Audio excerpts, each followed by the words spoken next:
Merci de faire confiance au journal de la ville, mesdames et messieurs. Voici les sommaires. La publication des résultats d'examen d'État édition 2023-2024, c'est à partir du 20 août prochain. La ministre de l'Éducation nationale et Nouvelle Citoyenneté a rendu public ce vendredi 5 juillet le chronogramme du processus des publications. La congrégation des pères jésuites dénonce la tentative d'expoliation de ces maisons situées sur l'avenue de la Justice par un groupe d'inconnus. Ils sont d'une fausse qualité prétendue propriétaire. C'est tout pour les sommaires. Mesdames et messieurs, encore une fois, bienvenue dans ce journal.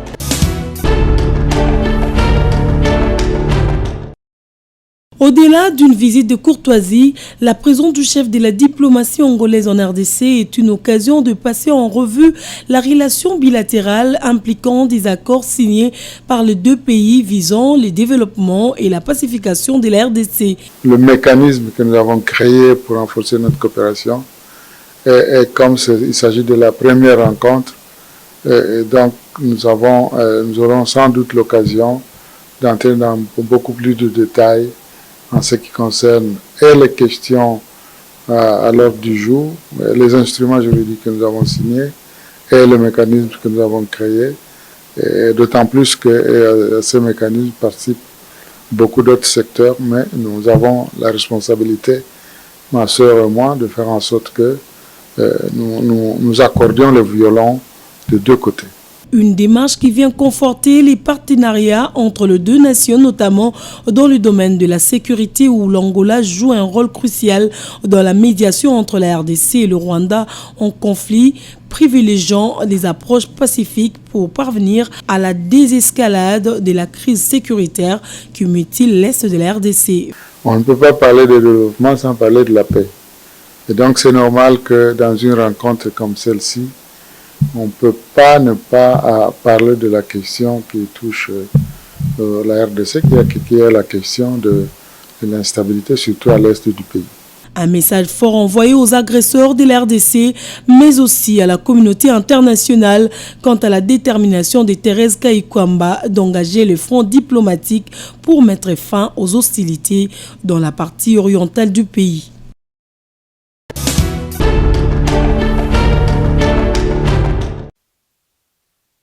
Au cours de cette séance de travail, Nico Nzaounzaou, directeur général de l'Agence congolaise des grands travaux, et son hôte Eric Onepunga Yongo ont convenu d'un partenariat dans le domaine des études pour la réalisation du projet Métrokin qui vise la modernisation du transport ferroviaire dans la ville de Kinshasa. L'Agence congolaise des grands travaux va contre-vérifier les études déjà réalisées avant le début effectif des travaux. La rencontre qui a eu lieu au siège de la direction générale de la CGT a connu 3 présentations.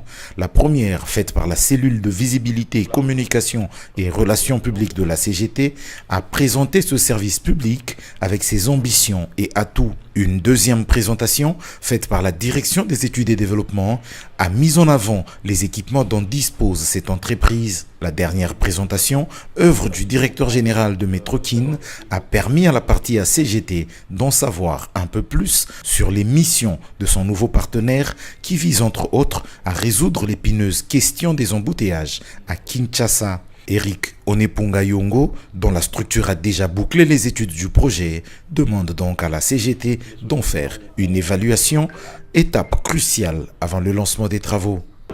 Les premiers protocoles d'accord entre nous et la CGT pour son accompagnement ont été signés en 2015. Aujourd'hui, nous sommes revenus dans ces panthéons des infrastructures pour développer davantage cette collaboration, surtout en ce qui concerne les études, la finalité des études, et parce que là, nous voulons lancer les débuts de travaux. Alors avec les équipements que la CGT a, nous serons en mesure de mettre à la disposition des constructeurs le rapport des sondages, l'auscultation des ouvrages qui sont là en place, c'est-à-dire les ponts et ainsi de suite. Nous serons aussi en mesure de mettre à leur disposition le rapport contre-vérifié de l'hydrographie.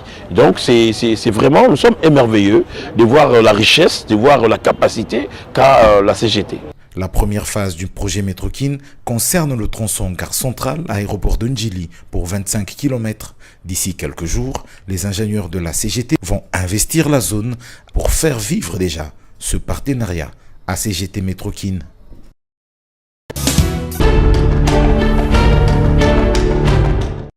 La première réunion du comité de conjoncture économique organisée par la première ministre, chef du gouvernement de la République démocratique du Congo, Judith Suminwa, organisée ce jeudi 4 juillet 2024 à la primature. L'occasion pour le comité de conjoncture économique de se féliciter de l'approbation par le conseil d'administration du Fonds monétaire international, la 6e et dernière revue du programme économique conclue en juin 2021 avec le gouvernement congolais avec 200 millions de dollars pour renforcer ses réserves internationales. Compte rendu avec le professeur Daniel Mukoko Samba, vice-premier ministre, ministre de l'économie nationale. Au moment même où nous nous réunissions, le conseil d'administration du Fonds monétaire international a approuvé la 6e revue du programme macroéconomique qui a été mise en œuvre par le gouvernement pendant 3 ans avec l'accompagnement financier et technique du Fonds monétaire international. Il est important de souligner que dans l'histoire économique de ce pays, ce sera la première fois qu'un gouvernement aura été jusqu'au terme d'un programme avec le Fonds monétaire international. Mais plutôt que de se satisfaire de ce résultat encourageant, Madame la Première ministre a indiqué le besoin qu'elle a ressenti de renforcer le contenu de la réunion du comité de conjoncture économique. Elle nous a annoncé le nouveau format. Ce format va permettre à la chef du gouvernement d'avoir les leviers du suivi de la situation économique et financière du pays et le tout dans le but spécifique de maîtriser l'inflation, de stabiliser la monnaie nationale, le franc congolais, parce que, comme l'a rappelé son Excellence, Monsieur le Président de la République, dans son allocution du 30 juin, le chef de l'État a clairement indiqué qu'il est conscient des difficultés des ménages congolais, des citoyens congolais, et qu'il a instruit le gouvernement de prendre toutes les mesures nécessaires pour diminuer le coût du panier de la ménagère et stabiliser la monnaie nationale.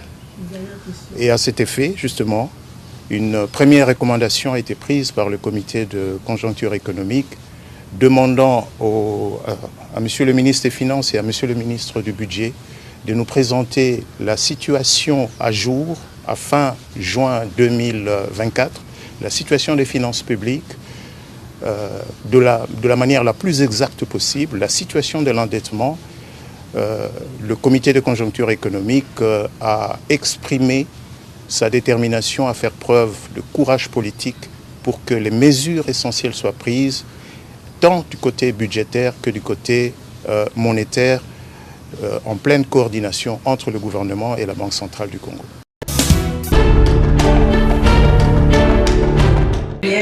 Placé sous le thème « Sans les femmes, pas de paix durable », les travaux de la table ronde nationale organisée par le consortium Sauti ya Mama Mukongomani et le collectif des associations féminines pour le développement se sont clôturés ce jeudi 4 juillet 2024 à Kinshasa. 5 provinces de la République démocratique du Congo affectées par les conflits armés, à savoir la province du Nord Kivu, Sud Kivu, Ituri, Tanganyika et Mai-Ndombe, ont pris part à cette table ronde nationale, dont une note de plaidoyer à remettre aux différentes institutions de la République, avec un accent particulier mis sur la participation active des femmes dans le processus de paix.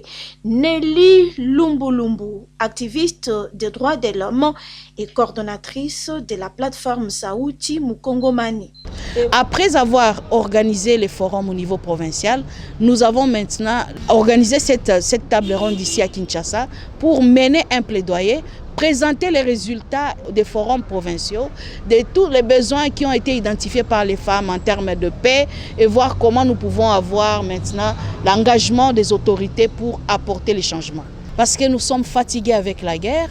La guerre nous a beaucoup endeuillés dans nos différentes provinces. Dans toutes les provinces dont j'ai cité ici, ce sont des provinces aujourd'hui qui enregistrent des milliers de morts. Donc nous devons changer un peu le narratif de ces pays. Parmi les organisatrices de cette table ronde nationale, Isabelle Pendeza, présidente du collectif des associations féminines pour le développement CAFED. En fait, la femme, en tant que victime dans la période des conflits, dans la période des guerres, on va juste faire comprendre à la femme qu'elle n'est pas seulement victime, mais elle est aussi actrice de paix et des changements. Et donc, elle doit s'impliquer dans la recherche de la paix. Raison pour laquelle nous avons pensé qu'avec l'implication des femmes médiatrices et des femmes ambassadrices de paix, la paix durable peut être certaine. Une table ronde saluée par la présidente de la synergie des femmes de la société civile CIFES, Rose Mouchanga. Nous saluons l'initiative de nos sœurs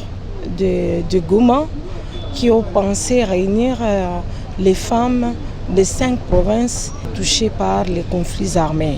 Et aujourd'hui, elles ont amené cette table ronde ici à Kinshasa où elles nous ont associés pour qu'ensemble nous puissions réfléchir comment on met les 5 agendas ensemble et pour trouver un seul agenda de paix et que cet agenda de paix soit un instrument de plaidoyer pour toutes les femmes. C'est sous le haut patronage du ministère du Genre, Famille et Enfants que cette table ronde nationale sans les femmes, pas de paix durable est organisée par les consortiums Saouti, Yamama, Mukongomani et le collectif des associations féminines pour le développement avec l'appui des partenaires.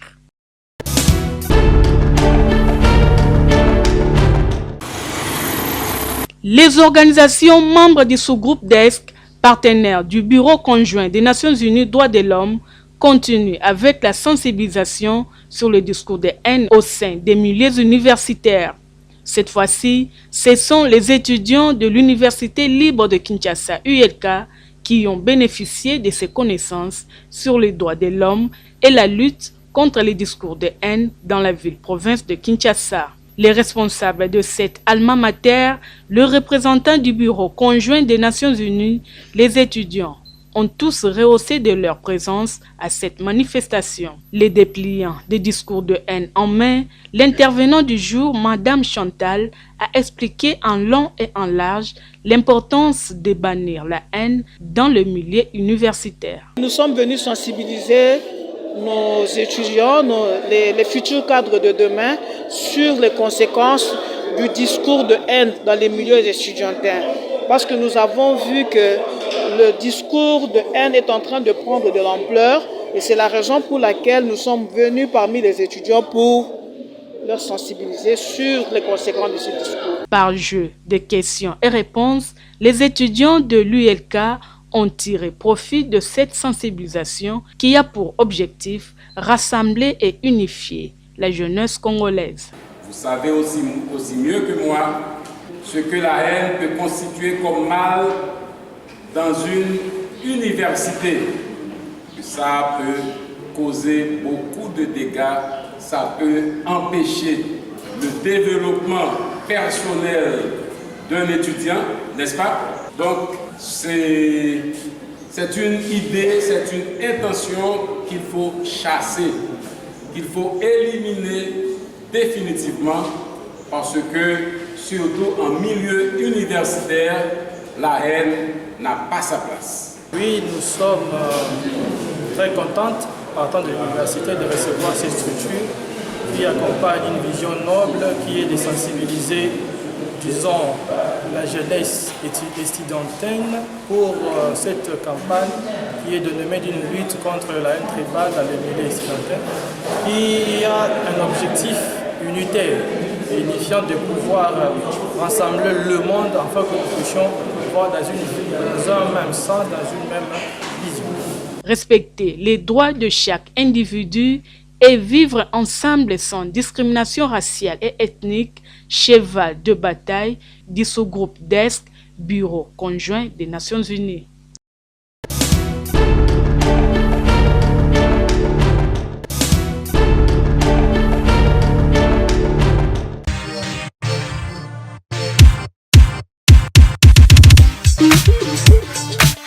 Quinois et quinoises, vous qui aimez vous habiller classe et chic lors de vos événements, voici pour vous une seule adresse. Boutique d'habillement Bédélium.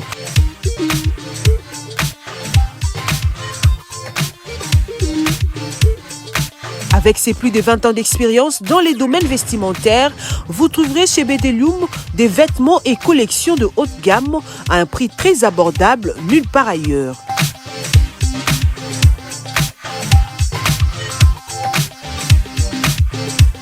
Des robes soirées, costumes pour hommes, cravates, chaussures hommes et femmes, des montres, ceintures, des pantalons tissus et jeans de très bonne qualité pour vous rendre sublime. Nous sommes aussi dans la parfumerie. Nous vous offrons de parfums de marque pour vous sentir bon. Notre adresse, trouvez-nous sur l'avenue des Écuries numéro 3 à Kitambo Magasin, référence Kin Marché et Hôtel Malébo. Chez Bédélium, bon chic, bon genre.